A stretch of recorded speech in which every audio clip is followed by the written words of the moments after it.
Hello and welcome to the Analyst dated 20th August 2023 by Vajiram and Ravi, wherein we'll be covering the important current affairs article from both the Hindu as well as Indian Express.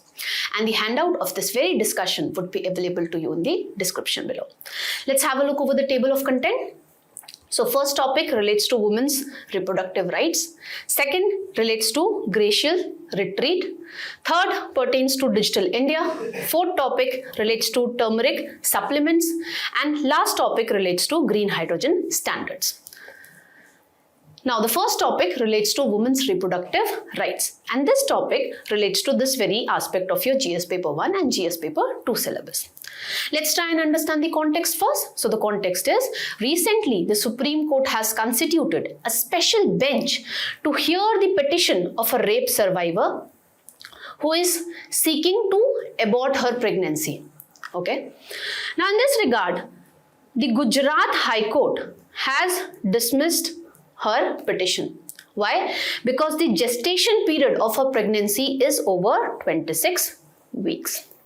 But according to Medical Termination of Pregnancy Amendment Act 2021, the upper gestational period for termination of pregnancy in such special circumstances is 24 weeks only. Beyond this time frame, the termination of pregnancy is allowed even in such special circumstances if there is substantial fetal abnormalities. Now, the first thing that we need to understand in this regard is, what are reproductive rights? Reproductive rights when it comes to women basically implies that a woman has complete autonomy to take decision with regard to whether to or not to reproduce. How many children she wants to have, what should be the spacing between two pregnancies, her right to sex education, her right to safe abortions, etc. And these reproductive rights are also one of the important rights of human rights. Okay. Then let's look into the Indian scenario when it comes to reproductive rights of women. First is, when it comes to India, we have high maternal mortality rate. Okay, we have maternal mortality rate which is 97 per lakh live births, which is still quite high as compared to the Sustainable Development Goals, which intends to reduce this rate to less than 70 per lakh live births. Okay, although when it comes to this maternal mortality rate, we have improved to a great extent. Previously, this rate was around 130 per lakh live births, okay, in 2014 and 16. This is on account of lack of access to, quality and safe healthcare. Then, in India, we witness unsafe abortions. Why? Especially with regard to the abortion cases which relates to young women or which relates to unmarried women. Because in such situations, the doctor demand that you please get a consent form signed by your parents. But that is not something which is required by the law. And this is the reason that this is one of the leading causes of maternal mortality rate in India. And when it comes to India, we only have 22% of the safe abortions which are carried out in reputed public and private, medical entities. Then, when it comes to making independent reproductive decisions, the National Family Health Survey 5th has pointed out that when it comes to India, only 10% of the women are able to make independent reproductive decisions. That is the reason that nearly half of the pregnancies are unplanned in India. Then, when you look at the control over sexuality, what we have witnessed is around 11% of the females in India believe that marital violence is justified if a woman refuses to enter into a sexual intercourse with her husband. Why? Because according to the societal beliefs, one of the major goals of marriage is procreation. That is, to produce an offspring. Then, another phenomena that we witness in Indian society is meta-son preference, wherein the husband and wife continue to reproduce until and unless they get a desired number of son child. or they continue to procreate but they carry out female feticide, okay, in order to get a son child. Now this severely impacts the maternal health and it severely dents the reproductive autonomy when it comes to women in India. Now, let's have a look over the steps that the government of India has taken when it comes to ensuring reproductive rights to women in India. We have Medical Termination of Pregnancy Amendment Act 2021, wherein both the married as well as unmarried women have been given the right to terminate their pregnancies on account of failure of contraceptives, but to a maximum gestational period of 20 weeks. Previously, this right was only available to married women, but now it has been extended to unmarried women as well. Then, when it comes to the opinion that we need for carrying out termination of pregnancy, there are certain conditions which have been listed out. If the gestation period of pregnancy is up to 20 weeks, then we need the opinion of one registered medical practitioner. If the gestation period is between 20 to 24 weeks, then you need the opinion of 2 registered medical practitioners. And if the gestation period is above 24 weeks, then we need the opinion of state medical board. Then there is an upper gestation limit for special category cases like rape victims, victims of incest violence. What is incest violence? Wherein a woman faces sexual violence by her close relatives, okay, between whom such sexual relations are not considered to be good according to the societal beliefs, okay, and differently abled women. In such special category, the upper gestation limit is 24 weeks. As I've told you, beyond this period also, the termination of pregnancy can be carried out, but only if there are substantial female fetus abnormality. Then, this Amendment Act also intends to preserve the privacy of the woman, okay. So under this Amendment Act, the medical practitioners are not allowed to share the name and the other details of the woman who has carried out termination of pregnancy, okay. So it intends to, ensure confidentiality of women. Then in this regard, we have certain landmark judicial pronouncements as well. For example, in Suchita Srivastava versus Chandigarh Administration Case 2009 judgment, Supreme Court highlighted that a woman enjoys bodily integrity as well as reproductive autonomy on account of Article 21 of the Indian Constitution. And then in this landmark judgment, the Supreme Court stated that if we take away a woman's right over her body, we are actually violating or infringing upon her privacy as well. Under Article 21, we are violating Article 21. Then in Puttaswamy judgment, Supreme Court further, highlighted this fact that a woman have all the right to make reproductive choices under Article 21 again, okay, which provides right to life and personal liberty. Then, what needs to be done when it comes to ensuring requisite reproductive autonomy to women in India? First and foremost, we need to come up with rights-based legislation. In this regard, we need to learn from UK, where a woman can terminate her pregnancy whenever she wants. And in this regard, you also need to make note of the fact that WHO has not stated that this is the maximum gestational period after which pregnancy cannot be, terminated. And in order to make the legislations that we have with regard to reproductive rights of women, especially the Medical Termination of Pregnancy Act, we need to incorporate the transgender and other vulnerable communities under the ambit of that particular legislation as well.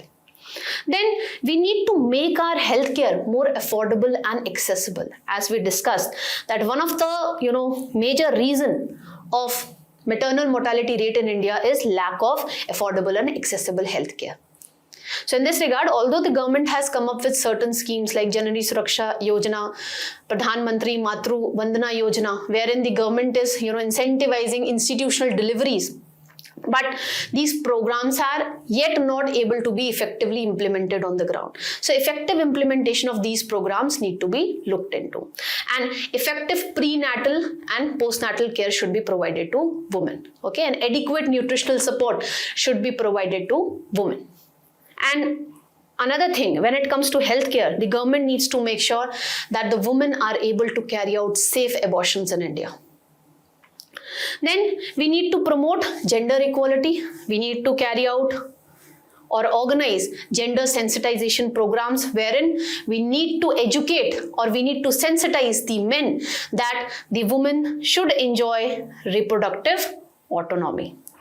And in this regard, we also need to enhance the participation of women when it comes to the Indian economy, because the labor force participation of women is quite low. Okay, so as and when it comes to Indian society, females would become financially independent, they would be in a better position to take independent decision when it comes to their sexuality or when it comes to their reproductive rights.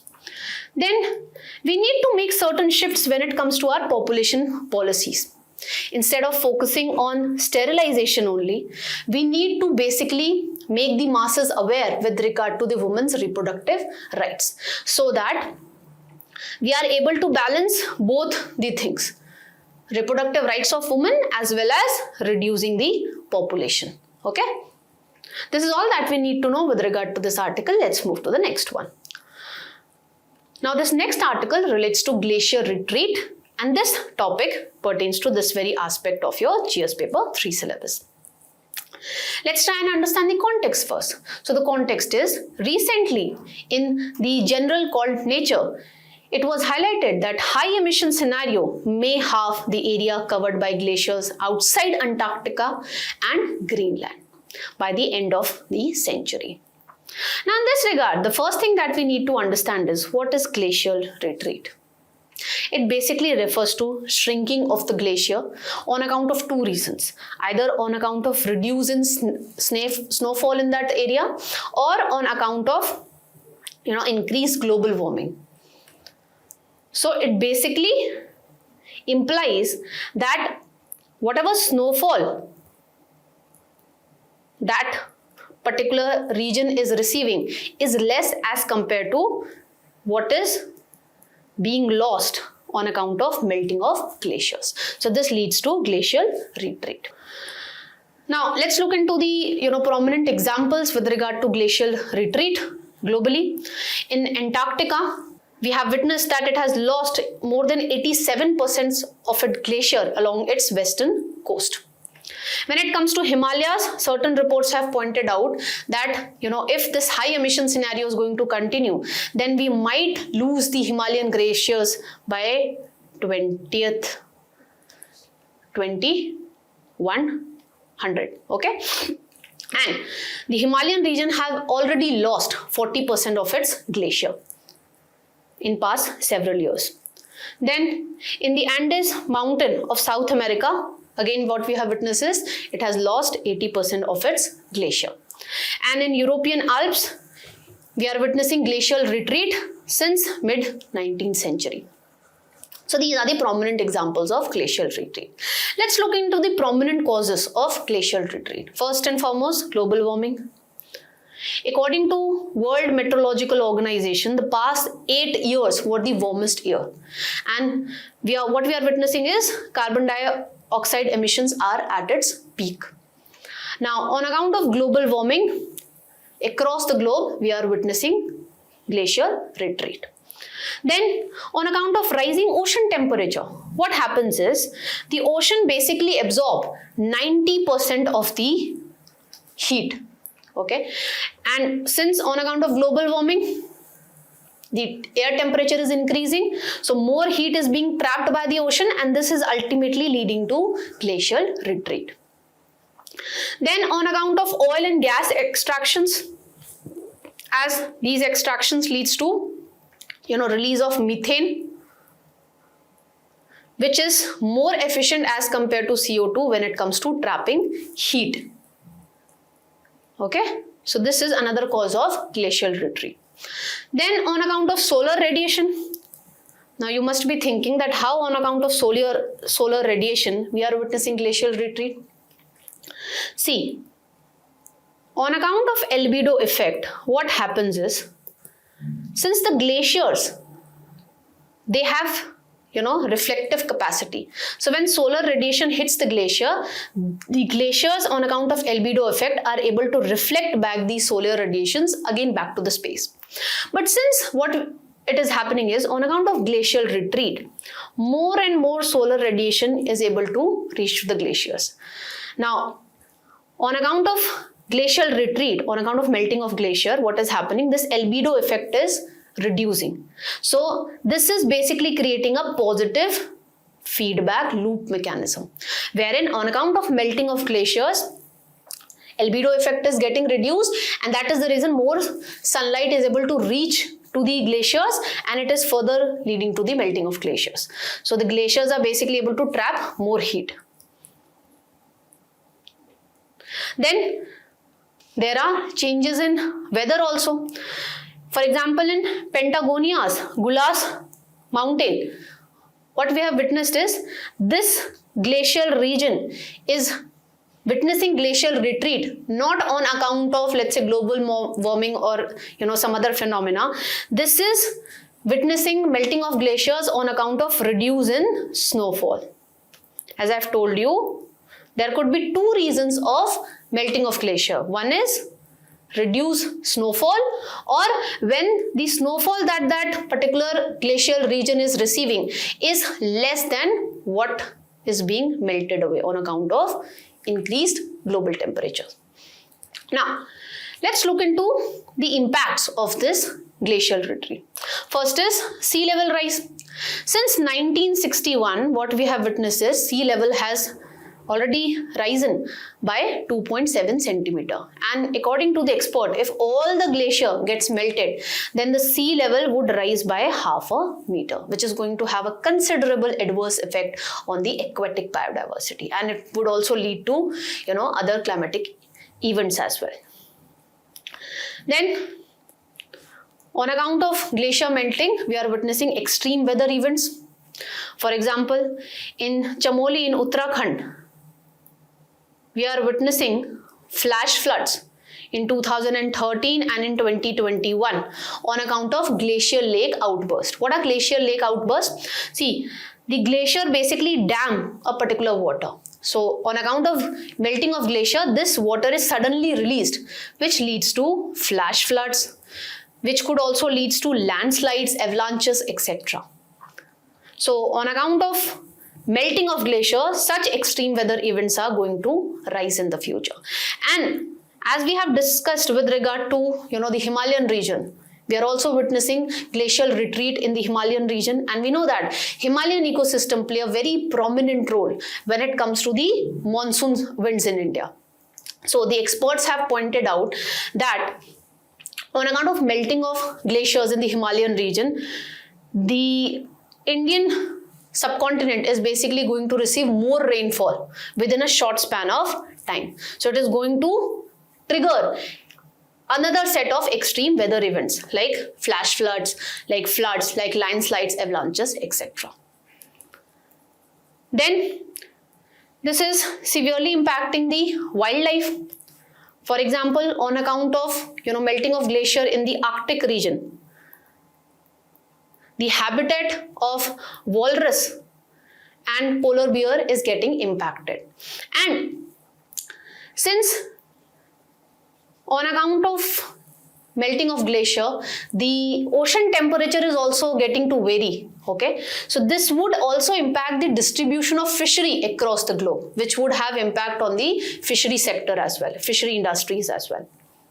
And this is going to severely impact the food chain of the aquatic ecosystem. It is also going to result into water stress. For example, let's take the example of Himalayas. We know that Himalayan ecosystem basically feeds 10 rivers. So now on account of melting of Himalayas, what would happen? Initially, we are going to witness flash floods, more flood situation, etc. But over a period of time, when there would not be much glacier in the Himalayan region, what we are going to witness? Water stress. And this would further leads to water conflicts between different states and between different countries as well. Because ultimately, it would lead to drought situation or water stress situation as well. Then it is going to impact the coral reefs as well. Because when it comes to coral reefs, they need adequate sunlight to carry out their photosynthesis process. Now, on account of melting of glacier, what we are witnessing is sea level is rising. So the coral reefs would not be able to, get adequate sunlight to carry out their photosynthesis process. This is severely impacting the coral ecosystem also across the globe. For example, what we are witnessing in Caribbean corals. Now, what needs to be done in this regard? First and foremost, you need to, adopt energy efficient technologies, so that we could reduce CO2 emissions in the coming future, like e-mobility we can, go with. Then we also need to, come up with carbon capture and storage technologies. With regard to this, we have mission innovation. So we need to come up with innovative technologies in this regard so that we could capture and store greater amount of carbon dioxide from the atmosphere itself. Then we need to strengthen the implementation of international agreements like Paris Climate Deal, so that the increase in global temperature could be curtailed, and as the developed nations has promised to the developing nations that they would be providing requisite climate finance to them. So the developed nations should provide the requisite climate finance to the developing nations so that they could also, come up with their adaptation and mitigation strategies and projects. So overall, we need to basically address the causes which are leading to greater CO2 emissions. Okay, this is all that we need to know with regard to this article. Let's move to the next one. Now, this next article relates to the topic of Digital India, and this topic relates to this very aspect of your GS paper 3 syllabus. Let's try and understand the context. So the context is, recently our Honorable Prime Minister of India has stated that it is necessary to build consensus on G20 high-level principles for a secure, trusted and resilient digital economy. Now in this regard, the first thing that we need to understand is, what is Digital India program? This program was launched in 2015. It basically entailed digital transformation of the Indian economy as well as Indian society. It basically has three broad visions. First is creating adequate digital infrastructure so that accessibility to digital technologies could be enhanced even in the remote areas of India. Then it also had the vision of improving the governance so that we could realize the idea of minimum government and maximum governance. And it also had the vision of digital empowerment of Indian citizens. Now, this digital empowerment does not only implies that the citizens should be having access to digital technologies, but it basically implies that the Indian citizens should be able to participate when it comes to the digital economy. Okay, so these were the three broad visions of this Digital India program. Now, what is the significance of Digital India program? First and foremost, it intends to transform the governance system in India. As I told you, it intends to realize the idea of minimum government, maximum governance. So we have a lot of, initiatives that we have taken, in this regard. First is coming up with the Aadhaar system. On account of this, we have been able to do direct benefit transfer, which have played a very crucial role in reducing the corruption and leakages of money when it comes to implementation of social welfare policies. Then we have an Umang app which basically intend to provide a lot of government services through mobile application. And it also enabled us to pay a lot of electricity and water bills through online apps. Then we have a My Government app also, which basically intends to promote the idea of participatory governance, okay, wherein the citizens could participate in different programs which are launched by the Government of India on this very platform. Then it has also played a very crucial role in, when it comes to the education in India. In this regard, we have taken certain initiatives like Swayam, which basically provide online free, resources to the students. Then we have National Knowledge Network, which basically intends to increase the interconnectedness and the communication between the higher educational institution, okay, and the research institutions which are there. We also have Vidyadan, which basically, enable the private educational entities and the experts to provide free online content to contribute when it comes to the online materials, when it comes to education. Then in the healthcare, we came up with CoWIN and Arogya Setu app. When it comes to CoWIN, it basically enabled us to go for digital medium and digital approach to monitor and ensure vaccination strategy when it comes to COVID-19 pandemic. Arogya Setu app basically enabled the Indian citizens to be aware of the active COVID-19 cases and to be aware with regard to the containment zones, so that they could identify the risk in their particular area. Then we also have e-Sanjeevani portal, which basically intend to promote the teleconsultation and telemedicine. Okay, so instead of following the conventional approach, that is you physically go and visit the doctor, you can go for teleconsultation. Okay, you can consult a doctor by the use of digital technology. Then in the domain of financial inclusion, we have also made greater strides in this regard with the upcoming of UPI, with the upcoming of e-rupee, etc. So what we are witnessing is,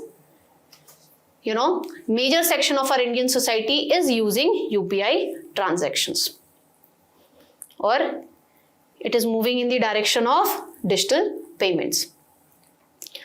Then we are also able to do rural transformation. How come? In this regard also the government has came up with various digital initiatives like eNAM, which basically enable the farmers to realize the best or optimum price for their products based on their quality. So this is an online portal which intends to do away with the intermediaries when it comes to the agriculture sector. So it connects the farmers with the traders and the buyers, so that the farmers are able to realize the best prices for their quality products. Then we have Swamitva scheme, which basically intends to map the land in the rural areas with the help of drone technology. So this Swamitva scheme would go a long way in resolving the property disputes in the rural areas, and it would also enable the government to effectively implement the projects, okay, because the land titles would be clear, so it would become easier for the government to implement different set of projects under Manrega, etc. Then on account of Digital India program, what we are witnessing is our startup ecosystem has got a big boost. India is having the third largest startup ecosystem currently. And we are witnessing that various startups has come up in the fintech sector, in the e-commerce sector. Okay, so this Digital India has basically given a push to the startup ecosystem as well in India. Then let's look at the concluding thoughts. We need to address the digital divide. What is digital divide? It basically refers to the gap between different individuals, between households, people living in different geographical areas, when it comes to access to digital technologies and when it comes to use of digital technologies on internet for variety of everyday functions, to carry out everyday functions. For example, making digital payments, etc. Now we are witnessing this digital divide in rural-urban areas. According to the different reports which came up in The Hindu recently, what we are witnessing is in India, in rural areas, only 30% of the people are making use of digital transaction, whereas in rural areas, nearly 40% of the people are making use of digital transactions. According to Oxfam, India's Inequality Report 2022, it has highlighted that when it comes to the rural areas, only 31% of the rural population knows that how to use the internet. And when it comes to the urban areas, the number is around 67%. Then we also have class-based digital divide as well. So during the COVID-19 pandemic, again it was highlighted by the Oxfam report that the students who belong to the poorer section of the Indian society, they were not able to access the EdTech products because they are quite costly, and this severely impacted their right to education. Then we also witness digital divide when it comes to the gender. What we have witnessed is around 41% of the men make use of digital transaction, whereas when it comes to females, only 28% of the females make use of digital transactions. And this is also on account of lack of digital literacy when it comes to the females in India. Then we need to address this digital literacy. Again, according to the Oxfam report, during the pandemic, it was found that more than 80% of the teacher lack the requisite digital literacy, or they don't have the adequate technical know-how that how to use the digital medium to educate the children during the pandemic. And on account of lack of digital literacy, especially with regard to females and especially with regard to the rural areas, that is the reason that we witness that the use of digital technology is quite less in rural areas, and the use of digital technologies is quite less when it comes to the females in Indian society. Then we need to come up with a coherent ecosystem to ensure privacy of the data. Recently, there was a ransomware attack in the AIIMS. And what we are witnessing right now is various fintech companies which give you instant loans. They are, using your data to extract the loan amount from you.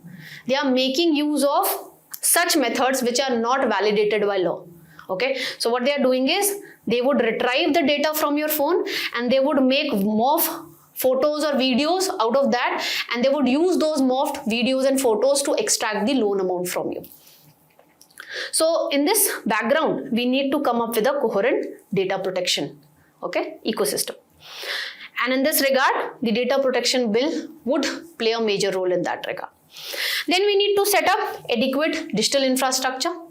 Although when it comes to rural areas, we have tried to increase the digital infrastructure in the rural areas through BharatNet project. But even today, the digital infrastructure is not quite well in the rural areas. So we need to work upon that. And lastly, enhancing the usability of this digital technology. What we are witnessing is when it comes to the language in the digital medium, more than 80% of the content is available in English. So on account of that, the people who are not acquainted with English, because on these digital platforms, they do not get their regional languages. So this severely impacts their, usability of the digital technology. And on account of this, what we are witnessing is the usability of digital technologies is quite high in Kerala, but it is quite worst in the West Bengal region. So the government needs to, take adequate measures in this regard so that the content which is available online could be provided in the regional languages as well, in order to enhance the usability of the content which is available on digital technologies. Okay. This is all that we need to know with regard to this article. Let's move to the next one. Now, this article pertains to the aspect of turmeric supplements, and this topic pertains to this very aspect of your GS paper 3 syllabus. Let's try and understand the context first. So the context is, recently, the Australia's Therapeutic Goods and Administration has issued a medical advisory that the Australians have the rare risk of liver injury if they are using medicines which contain turmeric, or the medical supplements or health supplements which contains turmeric or one of its active ingredients, that is curcumin. Now, the first thing that we need to understand in this regard is, why was this advisory issued? Now, till July 2023, this agency of Australia received 18 reports wherein the individuals who were taking medicines or herbal supplements which had turmeric or one of its active ingredients, they were having the liver injuries. So now this Australian agency basically investigated those cases, and it found out that out of the 9 cases, out of these 18 cases, in 9 cases, it can be said for sure that these individuals were basically facing this risk of liver injury because they have consumed the medicines or the herbal supplements which contain turmeric or an active ingredient, that is curcumin. And in its advisory, it highlighted that the individual who have existing liver problems, they are more vulnerable to develop adverse risk of liver injury if they are using the medicines which contain turmeric or one of its active ingredients. Okay. The next aspect that we need to understand is, does turmeric have health benefits? Now, it has been stated that the turmeric have antioxidant properties. So it helps in inflammation. For example, if you are suffering from arthritis, then turmeric is helpful for you. And turmeric is also used in Ayurveda and in Chinese medicines as well. And it has been highlighted by the researcher in Indian Institute of Sciences at Bangalore that if we use curcumin with the drug artemisinin, then it is effective in treating the malaria, especially in the mice. But till now, no such successful evidence has been found when it comes to the human. Okay. However, when it comes to this advisory which has been issued by the Australian agency, it has also pointed out that if you are taking turmeric as a food, then it is not going to affect you. Then you are not going to develop this rare risk of liver injury. Then the next thing that we need to understand is, why is curcumin being used in supplements? The major reason for this is bioavailability of turmeric. When you consume turmeric, only a small portion of turmeric could be absorbed by our body. So in order to enhance the bioavailability of turmeric, curcumin is added to these supplements. However, there is no conclusive evidence to highlight that if we add curcumin, then it is going to enhance the efficiency or absorption capacity of the turmeric. Then, is Australia the only country to warn about turmeric supplements? No. Even the France has recently reported that there were 20 cases of hepatitis on account of consumption of such medicines and herbal supplements which contain turmeric. And the France Food Agency has also pointed out that the people who are suffering from bile duct disease, they should not consume turmeric. Why? Because turmeric helps in digestion by releasing this bile juice, which is very good for your digestion. But the people who are suffering from bile duct disease, they are advised that you please do not consume turmeric, because then the bile would increase in your liver and it is going to affect your liver, and you might develop this rare liver injury as well.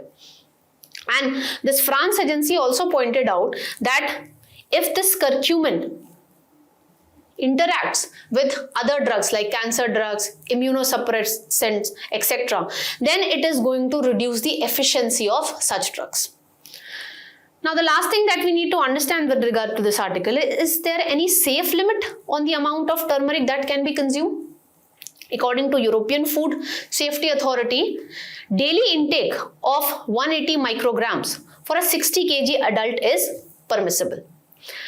According to World Health Organization and Food and Agriculture Organization, what is the permissible amount? That is 3 microgram per kg of body weight, okay, per day. But when it comes to India, the Food Safety and Standard Authority of India has not come up with any such safe limit when it comes to what amount of turmeric should be consumed on a daily basis, okay, in our diet. That is all that we need to know with regard to this article. Let's move to the next one. Now, this last topic relates to the issue of green hydrogen, and this topic pertains to this very aspect of your GS paper 3 syllabus. Let's try and understand the context. So the context is, recently Ministry of New and Renewable Energy has notified green hydrogen standards for India. Now, in this regard, the first thing that we need to understand is what definition the government of India has provided when it comes to green hydrogen. It has considered a lot of stakeholders and it has come up with a definition for green hydrogen. What is that definition? It has stated that when we are producing hydrogen, for producing 1 kg of hydrogen, if you are emitting around 2 kg of carbon dioxide, not more than 2 kg, then that hydrogen could be considered as green hydrogen. Okay? So this is the definition of green hydrogen, which has been recently provided by Ministry of New and Renewable Energy. Now, let's try to further look into this issue. Now, when it comes to the definition of green hydrogen, the government has stated that what all emissions you are doing when it comes to well to gate in producing 1 kg of hydrogen. Okay? So, for producing 1 kg of hydrogen, you are only allowed to produce not more than 2 kg of CO2. So now this well to gate emissions basically include a lot of steps like water treatment, like gas purification, electrolysis, drying and compression of gas, etc. So this definition is quite wide. It basically encompasses the 2 ways of producing hydrogen. First is through electrolysis, wherein we use an electrolyzer to separate the hydrogen and oxygen from water. And the electricity is provided to this electrolyzer through renewable energy like solar and wind energy. Another way of producing hydrogen is biomass. Biomass-based production. So what is this biomass? Biomass basically refers to your agriculture residue, the animal waste, the forest residue or organic municipal solid waste.